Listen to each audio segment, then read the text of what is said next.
Dans Jean 3,6, la première lettre du premier mot « esprit » est un « E » majuscule. C'est le Saint-Esprit. La première lettre du deuxième mot, l'esprit, est minuscule. C'est l'esprit humain. Dieu est esprit. Et seul mon esprit peut être renouvelé, et non pas mon corps. Le corps restera corps. Nous ne pouvons pas avoir un corps en acier après notre nouvelle naissance. Nous restons tels que nous sommes.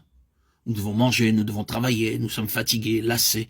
Nous demeurons des êtres humains ordinaires. Ce corps ne se transformera jamais en acier.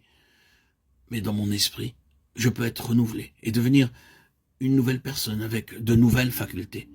Ceci n'est possible que lorsque je suis d'abord purifié intérieurement. Dans Hébreux 9,14, nous lisons « Combien plus le sang de Christ, qui, par l'Esprit éternel, s'est offert lui-même sans tache à Dieu, purifiera-t-il votre conscience des œuvres mortes, afin que vous serviez le Dieu vivant ?» Avant que le Saint-Esprit ne puisse venir dans mon esprit, il faut que toutes les taches de souillure causées par des pensées, des paroles et des actes soient lavées et enlevées.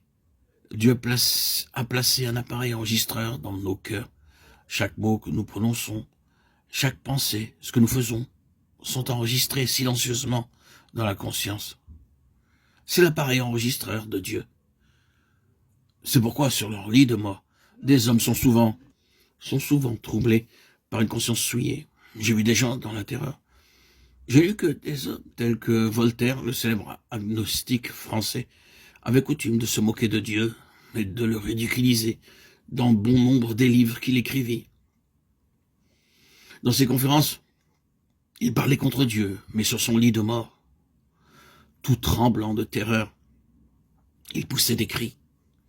Sa peur était si terrible qu'aucune infirmière ne pouvait le veiller plus d'une nuit. C'est parce qu'il était troublé par une conscience souillée. J'ai vu beaucoup de gens sur leur lit de mort qui n'étaient pas prêts à mourir.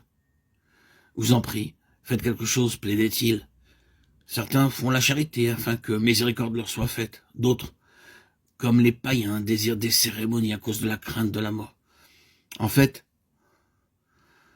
chaque être humain qui ne connaît pas Dieu est troublé sur son lit de mort par sa conscience souillée. Il n'y a pas de paix sur leur visage, seulement la crainte, la terreur et les ténèbres. Mais sur le visage d'un croyant s'exprime la parfaite paix d'un enfant endormi.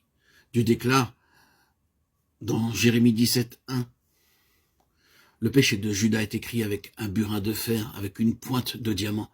Il est gravé sur la table de leur cœur et sur les cornes de vos autels. » La marque profonde est présente. Aussi, avant que le Saint-Esprit puisse renouveler mon esprit, ma conscience souillée doit être complètement purifiée, nettoyée et lavée de toutes les taches gravées par mes pensées, mes péchés ou mes actes.